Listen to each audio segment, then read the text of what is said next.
हरे कृष्णा, राधे राधे। हम सभी साधक परम पूज्य श्री भाई जी द्वारा लिखित पुस्तक नैवेद्य का श्रवण कर रहे हैं। आज का प्रसंग है तुम्हारा स्वराज्य। स्वराज, स्वदेश, स्वजाति आदि शब्द इस समय बहुत ज़्यादा प्रचलित है। ऐसा कोई समाचार पत्र नहीं जिसके अंकों में इन शब्दों को स्थान न मिलता हो, और वास्तव में ये शब्द हमारे लिए है भी बहुत आवश्यक। स्वजाति और स्वदेश का प्रेम न होने के कारण ही हम स्वराज्य से वंचित हैं, इसमें कोई संदेह नहीं।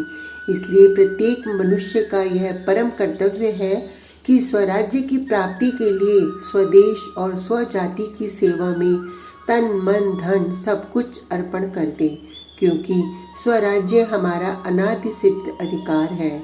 जो भाई स्वदेश स्वजाति की सेवा में लगे हुए हैं वे सर्वथा स्तुत्य और धन्यवाद के पात्र हैं, परंतु समझना चाहिए कि इन शब्दों का यथार्थ अर्थ क्या है और वास्तव में इनका हमसे क्या संबंध है। किसी कार्य विशेष से या बलात् मनुष्य को जब किसी अन्य देश में रहना पड़ता है तब उसे वह स्वदेश मानकर वहाँ नहीं रहता। आज भारत के जो विद्यार्थी शिक्षा लाभ के लिए यूरोप में रहते हैं या सरकार के अनुचित प्रतिबंध के कारण जिनको विदेशों में रहने के लिए बाध्य होना पड़ रहा है, वे स्वदेश भारत को ही समझते हैं। वे जहाँ रहते हैं वहाँ उन्हें कोई कष्ट न होने पर भी उनको उस देश की अपेक्षा भारत विशेष प्रिय लगता है। वे वहाँ रहते हुए भी भारत का स्मरण करते, भारत की भलाई चाहते, यथासाध्य भलाई करते और भारतवासियों से मिलने में प्रसन्न होते हैं। कारण यही है कि वे अपने स्वदेश को भूले नहीं, परंतु उनमें से जो परदेश के भोग विलासों में अपना मन रमाकर देश को भूल गए हैं, परदेश को ही स्वदेश मानने लगे हैं, उन्होंने अपने धर्म और अपनी सभ्यता से गिरकर अपने आप को सर्वथा विदेशी बना लिया है। ऐसे लोगों के कारण देश प्रेमी भारतवासी दुखी रहते हैं। वे चाहते हैं कि हमारे ये भूले हुए भाई जो ऊपरी चमक दमक के चकमे में फंस कर विदेश को स्वदेश और विजातीय को स्वजातीय समझने लगे हैं, किसी तरह से अपने स्वरूप का स्मरण कर अपने देश और जाति के गुणों को जानकर पुनः स्वदेशी बन जाएं तो बड़ा अच्छा हो। स्वदेशी बन जाने का यह अर्थ नहीं कि इस समय वे विदेशी या विजातीय हैं। उन्होंने अपने को भूल जाने के कारण भ्रम से विदेशी या विजातीय मानकर विदेशी धर्म को धारण कर लिया है। यदि वे घर लौट आएं तो उनके लिए घर का दरवाजा सदा ही खुला है और रहना चाहिए। इसी से जाति और देश हितैषी सज्जन भ्रम से विधर्मी बने हुए भाइयों को पुनः स्वधर्म में दीक्षित करना चाहते हैं।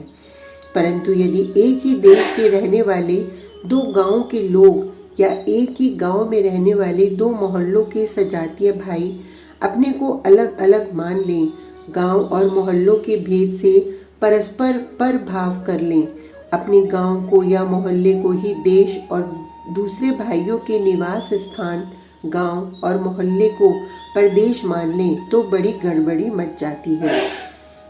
देश और जाति के शरीर का सारा संगठन विशृंखल हो जाता है। उसके सब अवयवों में दुर्बलता आ जाती है, जिसका परिणाम सिवा मृत्यु के और कुछ नहीं होता। सच पूछिए तो इन क्षुद्र भावों के कारण ही आज भारत पर पददलित और परतंत्र है। यदि भारतवासी अपने अपने प्रांत छोटे राज्य को ही देश न मानकर सबकी समष्टि को स्वदेश मानते तो भारत का इतिहास और उसका मानचित्र आज दूसरे ही प्रकार का होता। अब भी इस देश के सभी निवासी अपनी अपनी डफली अपना राग बजाना छोड़कर एक सूत्र में बंध जाएं और प्रांतीयता तथा जातिगत झगड़ों को छोड़कर एक राष्ट्रीयता स्वीकार कर लें तो भारत को स्वराज्य की प्राप्ति होने में विलंब नहीं हो सकता। पर क्या भारत ही हमारा देश है? भारतवासियों की जाति ही हमारी स्वजाति है और भारत को मिलने वाला राजनैतिक अधिकार ही हमारा स्वराज्य है। आध्यात्मिकता का आदि गुरु, परमार्थ संदेश का नित्य वाहक, परमात्म तत्व का विवेचक, पथिकों को पाथेय वितरण करने वाला भारत इस प्रश्न का क्या उत्तर देता है?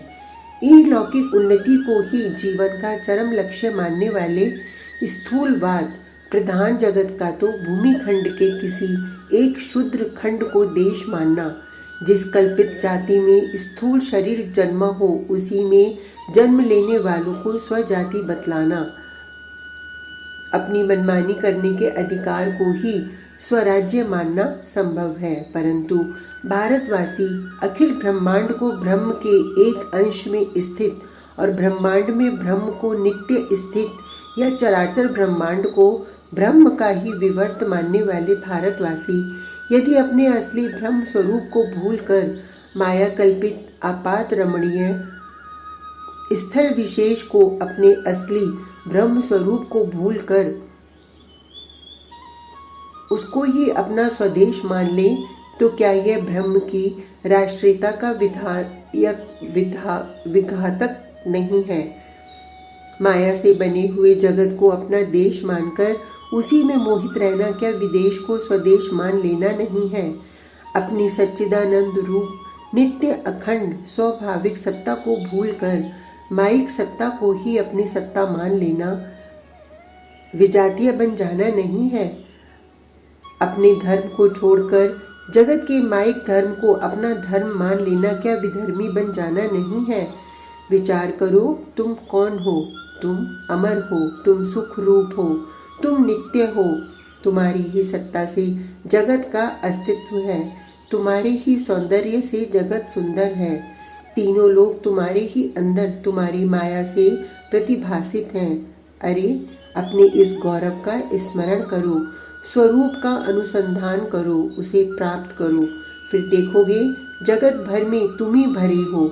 सभी देश जाति तुम्हारे ही अंदर कल्पित है, तुम्हारे ही अखंड राज्य में सबका निवास है। तुम्हारा स्वराज्य नित्य प्रतिष्ठित है। इस असली स्वरूप को भूलकर छोटे मत बनो, अपनी विशाल सत्ता को शूद्र सीमा से मर्यादित न करो। अपने सच्चित आनंद स्वरूप स्वधर्म से च्युत मत हो। तुम्हारा स्वराज्य तो तुम स्वयं हो और तुम्हारी ही सत्ता संपूर्ण दिशाओं में विकीर्ण हो रही है। जगत के सारे देश, सारी जातियां और सारे राज्य, कल्पना की समस्त सामग्रियां तुम्हारे ही अंदर प्रतिष्ठित हैं। फिर अपने विशाल समष्टि से निकलकर शूद्र व्यष्टि के अहंकार से राग द्वेष के वशीभूत क्यों होते हो? तुम अमृत हो, सत्य हो, ज्ञान स्वरूप हो, अनंत हो, ब्रह्म हो, सच्चिदानंद घन हो। अपनी ओर देखो और तृप्त हो रहो। तुम हो सत्यम शिवम सुंदरम। आज का प्रसंग इतना ही। कल तक के लिए हरे कृष्णा, राधे राधे।